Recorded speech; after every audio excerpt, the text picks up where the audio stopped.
Banalizing and 7. The ecosophic object.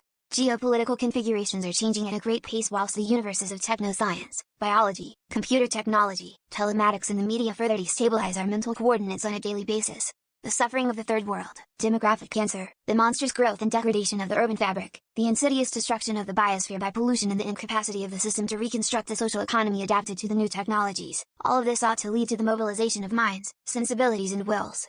But the acceleration of the history, which might lead us to ruin, is masked by the sensationalist, in fact banalizing and infantilizing, imagery that the media concoct from current events. The ecological crisis can be traced to a more general crisis of the social, political and existential. The problem involves a type of revolution of mentalities whereby they cease investing in a certain kind of development, based on a productivism that has lost all human finality. Thus the issue returns with insistence. How do we change mentalities? How do we reinvent social practices that would give back to humanity, if it ever had it, a sense of responsibility, not only for its own survival but equally for the future of all life on the planet, for animal and vegetable species, likewise for incorporeal species such as music, the arts, cinema, the relation with time, love and compassion for others, the feeling of fusion at the heart of cosmos. It is certainly worthwhile reconstituting collective means of communication and action appropriate to a historical situation which has radically devalued old ideologies, social practices and traditional politics. In this respect, we should note that it is entirely possible that the new communication technologies will contribute to a renewal of similar means of elaboration and intervention. But it is not these, as such, that will trigger creative sparks, that will engender pockets of awareness capable of deploying constructive perspectives. New collective assemblages of enunciation are beginning to form an identity out of fragmentary ventures, at times risky initiatives, trial and error experiments, different ways of seeing and of making the world, different ways of being and of bringing to light modalities of being woven up, be irrigated and enrich one another. It is less a question of having access to novel cognitive spheres than of apprehending and creating, empathic modes, mutant existential virtualities. To recognize subjective factors in history and the leap of ethical liberty involved in advancing a genuine virtual ecology in no way implies withdrawal into oneself, as in transcendental meditation, or a renunciation of political engagement.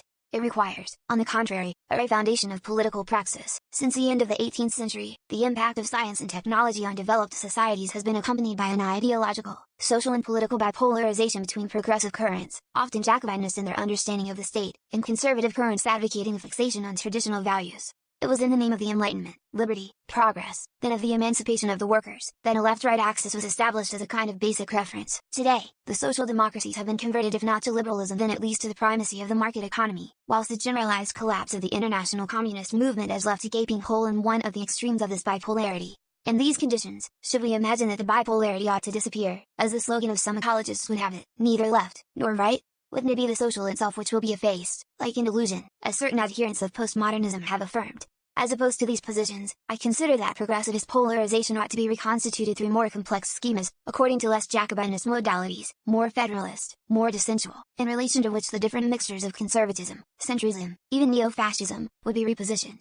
The traditional party formations are too enmeshed with the different wheels of the state for systems of parliamentary democracy to disappear overnight. And this despite their obvious loss of credibility, expressed by a growing disaffection of the electorate, as well as by a flagrant lack of conviction on the part of those citizens who do continue to vote. Political, social and economic stakes are increasingly rare in electoral battles, which most of the time are no more than large mass media maneuvers. A certain form of politics for politicians seems destined to be eclipsed by a new type of social practice better suited both to issues of a very local nature and to the global problems of our era.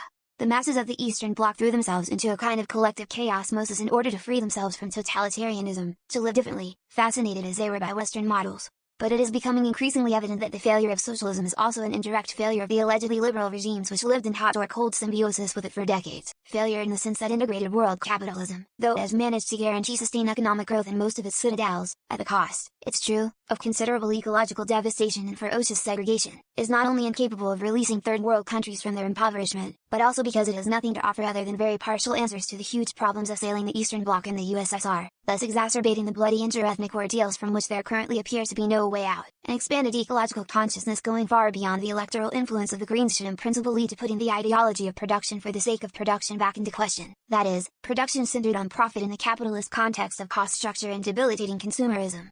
The objective would no longer be to simply take control of state power in place of the reigning bourgeoisie and bureaucracy, but to determine with precision what one intends to put in their place. In this respect, it seems to me that two complementary thematics should come to the forefront in future debates on the recomposition of a progressivist cartography, the redefinition of the state, or rather of state functions which are in reality multiple, heterogeneous and often contradictory, the deconstruction of the concept of the market and the recentering of economic activities on the production of subjectivity. Bureaucratization, sclerosis, the slide of state machines towards totalitarianism do not only concern the Eastern Bloc but also Western democracies and Third World countries. The withering away of state power, once advocated by Rosa Luxemburg and Lenin, is more relevant than ever. The communist movement brought discredit on itself, and to a lesser extent so did the Social Democrats, for having been incapable of struggling effectively against the ravages of state control in every domain, the parties laying claim to these ideologies having become themselves, with the passage of time, appendages of state apparatuses.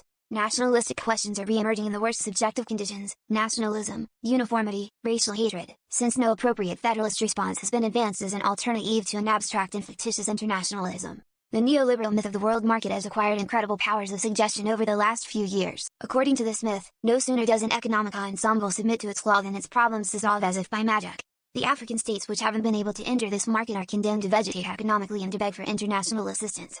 A state like Brazil, where resistance by the oppressed continues, is destabilized in its relation to the world economy and by hyperinflation, while countries like Chile and Argentina, which are subject to the monetarist controls of the IMF, have only been able to tame inflation and stabilize their finances by plunging 80% of their populations into unimaginable misery. In fact, a hegemonic world market does not exist, but only sector-based markets corresponding to so many power formations. The financial market, the oil market, the real estate market, the armaments market, the drug market, the NGO market, etc., have neither the same structure nor the same ontological texture. They only adjust to one another through the relations of forces established between the power formations which sustain them. Today a new ecological power formation is appearing under our noses and, consecutively, a new ecological industry is in the process of making a place for itself within other capitalist markets. The systems of heterogenetic valorization, which counterbalance capitalist homogenesis rather than passively contesting the ravages of the world market, have to put in place their own power formations which will affirm themselves within new relations of forces. Artistic assemblages, for example, will have to organize themselves so as not to be delivered, bound hand and foot, to a financial market itself in symbiosis with the drug market. The education market cannot remain absolutely dependent on the state market. Markets valorizing a new quality of urban life and post-mass media communication will have to be invented. Exploiting the hegemony of the capitalist valorization of the world market consists in giving consistency to the universes of value of social assemblages and existential territories which situate themselves, in a manner of speaking, against the implosive evolution we are witnessing. In order to counteract reductionist approaches to subjectivity, we have proposed an analysis of complexity starting with an ecosophic object with 4 dimensions: material, energetic and semiotic fluxes, concrete and abstract machinic flumes, virtual universes of value, finite existential territories. The ecosystemic approach of fluxes still represents an indispensable awareness of the cybernetic interaction and feedback involved with living organisms and social structures. But it is as much a matter of establishing a transversalist bridge between the ensemble of ontological strata which, each in their own way, are characterized by specific figures of chaosmosis. Here one is thinking of the visibilized and actualized strata of material and energetic fluxes, of the strata of organic life, of those of the socius, of the mechanosphere, but also of the incorporeal universes of music, of mathematical idealities, of becomings of desire. Transversality never given is already there, but always to be conquered through a pragmatics of existence. Within each of these strata, each of these becomings and universes, what is put into question is a certain metabolism of the infinite, a threat of transcendence, a politics of immanence.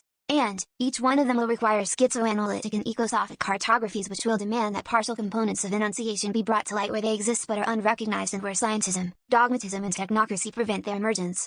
Thus chaosmosis does not presuppose an invariant composition of the 4 ontological dimensions of fluxes, territories, universes and machinic flumes. It has no pre-established schemas, as is the case with the universal figures of catastrophe and René Thom's theory. Its cartographic representation forms part of a process of existential production involving territorialized components of finitude, irreversible embodiment, processual singularity and the engendering of universes of virtuality which are not directly locatable within extrinsic discursive coordinates. They come to being through an ontological heterogenesis and affirm themselves within the world of significations as a rupture of sense and existential reiteration. The positionality of these refrains in the ordinary world will be affected, for example, as a derivative and a signifying function of mythical, literary, phantasmatic and theoretical narrativity. The theoretical discourses of Marxism and Fordianism which claim to be solidly constructed on scientific diagrammatics only found their social affirmation to the extent that they themselves catalyze such nuclei of partial subjectivation. Our own attempt at metamodelizing enunciation, based on existential territories and incorporeal universes obviously cannot avoid the impossibility of its direct objective representation. Simply, our theoretical refrain would be more deterritorialized than current representations of the unconscious structure, system. Grasping the non-discursive dimension of enunciation and the necessary articulation between complexity and chaos led us to advance the concept of a pre-objectual entity as an element in the ontological texture, transversal to fluxes, mechanic hilams, universes of value and existential territories, the being, etc., before being, etc., now conceived from a multi-componential and intensive perspective. The entity animated by infinite velocity dissolves the categories of time and space and consequently even the notion of speed. From the intensity of its slowing down the categories of the object, of the delimited set in of partial subjectivation can be deduced the chaosmic fold of deterritorialization and the autopoietic fold of enunciation, with their interface of existential grasping and transmonadism, implant at the heart of the object-subject relation, and before any instance of representation, a creative processuality, an ontological responsibility which binds liberty and its ethical vertigo at the heart of ecosystemic necessities, to speak of machines rather than drives, fluxes rather than libido, existential territories rather than the instances of the self and of transference, incorporeal universes rather than unconscious complexes and sublimation, chaosmic entities rather than signifiers, fitting ontological dimensions together in a circular manner rather than dividing the world up into infrastructure and superstructure, may not simply be a matter of vocabulary. Conceptual tools open and close fields of the possible, they catalyze universes of virtuality. Their pragmatic fallout is often unforeseeable, distant and different. Who knows what will be taken up by others, for other uses, or what bifurcations they will lead to. The Ecosophic object the activity of cartography and Ecosophic metamodelization, where being becomes the ultimate object of a heterogenesis under the aegis of a new aesthetic paradigm, should be at the same time more modest and more audacious than the conceptual productions to which the university has accustomed us. More modest in renouncing any pretension to durability or eternal scientific authority, and more audacious in taking sides in the extraordinary sprint currently occurring between machinic mutations and their subjective capitalization. Engagement in innovative social, aesthetic and analytical practices is thus correlative to crossing the threshold of intensity of speculative imagination, coming not only from specialized theoreticians, but also from assemblages of enunciation confronted with the chaosmic transversality proper to the complexity of ecosophic objects, and opening up ethico-political options that relate as much to the microscopic aspects of the psyche and socius as to the global destiny of the biosphere and mechanosphere from now on calls for a permanent reappraisal of the ontological foundations of existing modes of valorization in every domain. This cartographic activity can incarnate itself in multiple ways. A distorted foreshadowing is presented to us by the psychoanalytic or family therapy session, the reunions of institutional analysis, professional networking, socio-professional or neighborhood collectives. The common characteristic of all these practices appears to be verbal expression. Today the psyche, the couple, the family, neighborhood life, the school, the relation with time and space, with animal life, sounds, plastic forms, everything has to be put back into the position of being spoken.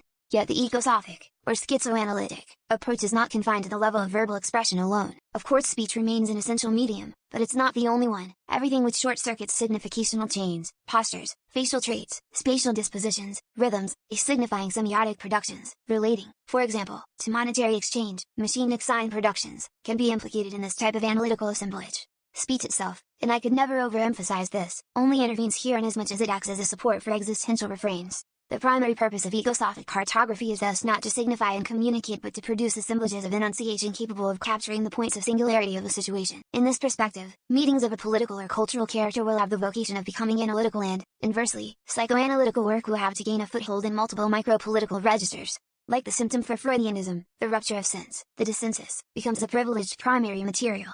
Personal problems should be able to erupt on the private or public scene of ecosophic enunciation. In this respect, it is striking to notice how the French ecological movement, in its diverse components, has shown itself to be incapable of dealing with basic issues. It is completely dedicated to a discourse of an environmental or political nature. If you ask ecologists what they intend to do to help the homeless in their suburb, they generally reply that it's not their responsibility. If you ask them how they intend to free themselves from a certain dogmatism in the practices of small groups, many of them will recognize that the question is well-founded, but are quite unable to suggest any solutions. When in truth their problem today is not how to keep themselves at an equal distance from the left and the right, but how to contribute to the reinvention of progressivist polarity, how to rebuild politics on different bases, how to rearticulate transversally the public and the private, the social, the environmental and the mental. In order to move in this direction, new types of dialogue, of analysis, of organization will have to be tested, perhaps at first on a small scale then later on a larger one. If the ecological movement in France today, which appears to have so much promise, fails to engage with this problem of recomposing militant situations, in an entirely new sense, that is to say, of collective assemblages of subjectivation, then it will certainly lose the capital of confidence invested in it, and the technical and associative aspects of ecology will be recuperated by the traditional parties, state power and ego business.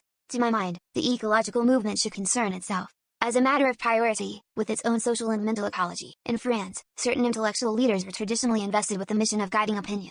Happily this period seems to be over.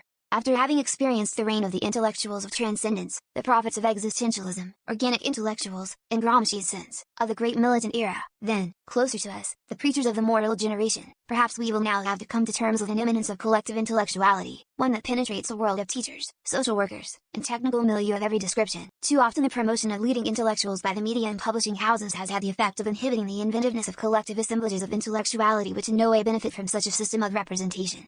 Intellectual and artistic creativity, like new social practices, have to conquer a democratic affirmation which preserves their specificity and right to singularity. This being the case, intellectuals and artists have got nothing to teach anyone. To return to an image that I proposed a long time ago, they produce toolkits composed of concepts, percepts and effects, which diverse publics will use at their convenience. As for morality, it has to be admitted that a pedagogy of values does not exist. The universes of the beautiful, the true and the good are inseparable from territorialized practices of expression. Values only have universal significance to the extent that they are supported by the territories of practice, experience, of intensive power that transversalize them. It is because values are not fixed in a heaven of transcendent ideas that they can just as easily implode, attaching themselves to catastrophic chaosmic stasis. Lupin has become a dominant object of the collective libido, either to elect or reject him, due to his skill in attracting media attention but principally because of the weakening of the existential territories of subjectivity of what is called the left, the progressive loss of its heterogenetic values relating to its internationalism, anti-racism, solidarity, innovative social practices. Be that as it may, intellectuals should no longer be asked to erect themselves as master thinkers or providers of moral lessons, but to work, even in the most extreme solitude, at putting into circulation tools for transversality. Artistic cartographies have always been an essential element of the framework of every society, but since becoming the work of specialized corporate bodies, they may have appeared to be side issues, a supplement of the soul, a fragile superstructure whose death is regularly announced. And yet from the grottos of Lascaux or Soho taking in the dawn of the cathedrals, they have never stopped being a vital element in the crystallization of individual and collective subjectivities. Fabricated in the socius, art, however, is only sustained by itself.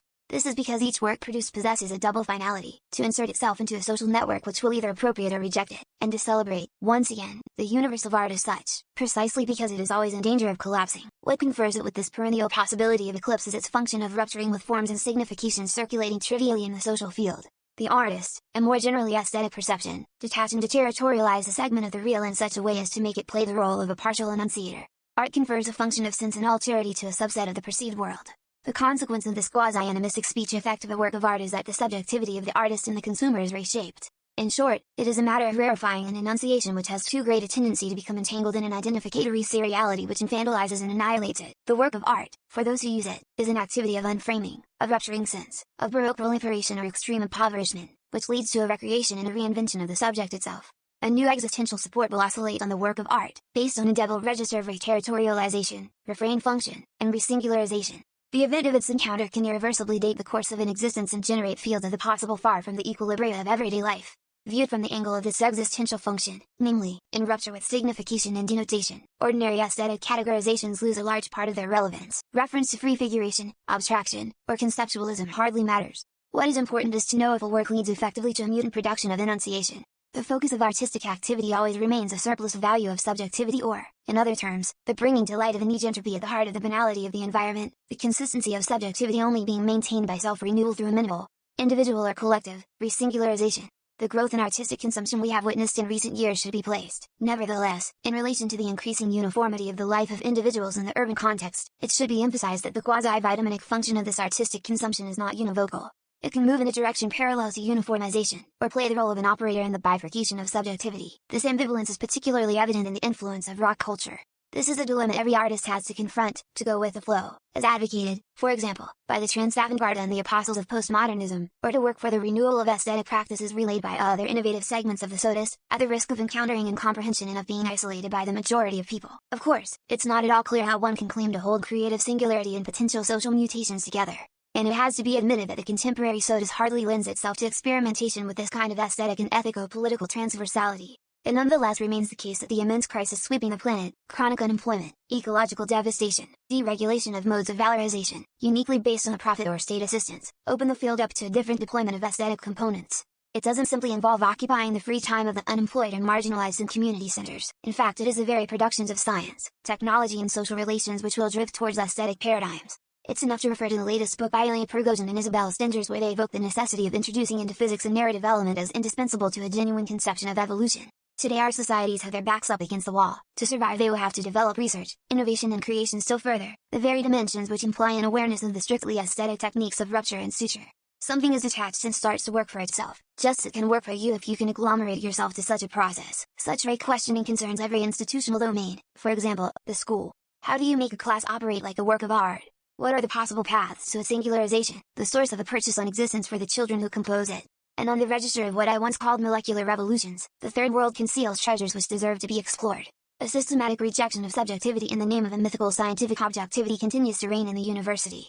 In the heyday of structuralism, the subject was methodically excluded from its own multiple and heterogeneous material of expression. It is time to re-examine machinic productions of images, signs of artificial intelligence, etc., as new materials of subjectivity. In the Middle Ages, art and technique found refuge in the monasteries and convents which had managed to survive.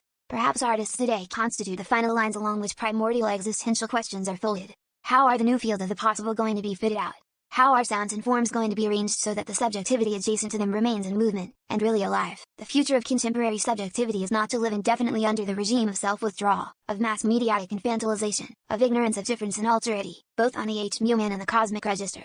Its modes of subjectivation will get out of their homogenetic entrapment only if creative objectives appear within their reach. What is at stake here is the finality of the ensemble of human activities. Beyond material and political demands, what emerges is an aspiration for individual and collective reappropriation of the production of subjectivity. In this way, the ontological heterogenesis of value becomes the focus of political concerns which at present lack the sight, the immediate relation, the environment, the reconstitution of the social fabric and existential impact of art, and at the end of a slow recomposition of assemblages of subjectivation, the chaosmic explorations of an ecosophy, articulating between them scientific, political, environmental and mental ecologies, ought to be able to claim to replace the old ideologies which abusively sectorized the social, the private and the civil, and which were fundamentally incapable of establishing transversal junctions between the political, the ethical and the aesthetic. It should, however, be clear that we are in no way advocating an aesthetization of the socius, for after all, promoting a new aesthetic paradigm involves overthrowing current forms of art as much as those of social life. I hold out my hand to the future.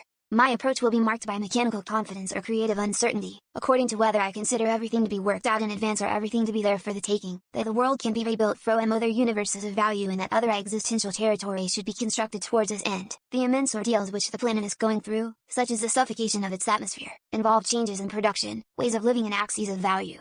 The demographic explosion which will, in a few decades, see the population of Latin America multiplied by 3 and that of Africa by 5 does not proceed from an inexorable biological malediction. The key factors in it are economic, that is, they relate to power, and in the final analysis are subjective, cultural, social and mass mediatic. The future of the Third World rests primarily on its capacity to recapture its own processes of subjectivation in the context of a social fabric in the process of desertification. In Brazil, for example, Wild West capitalism, savage gang and police violence coexist with interesting attempts by the Workers' Party movement at recomposing social and urbanistic practices. Among the fogs and miasmas which obscure our fin de millionaire, the question of subjectivity is now returning as a leitmotif. It is not a natural given any more than air or water. How do we produce it, capture it, enrich it, and permanently reinvent it in a way that renders it compatible with universes of mutant value? How do we work for its liberation, that is, for its resingularization? Psychoanalysis, institutional analysis, film, literature, poetry, innovative pedagogies, town planning and architecture, all the disciplines will have to combine their creativity to ward off the ordeals of barbarism, the mental implosion and chaosmic spasms looming on the horizon, and transform them into riches and unforeseen pleasures, the promises of which, for all that, are all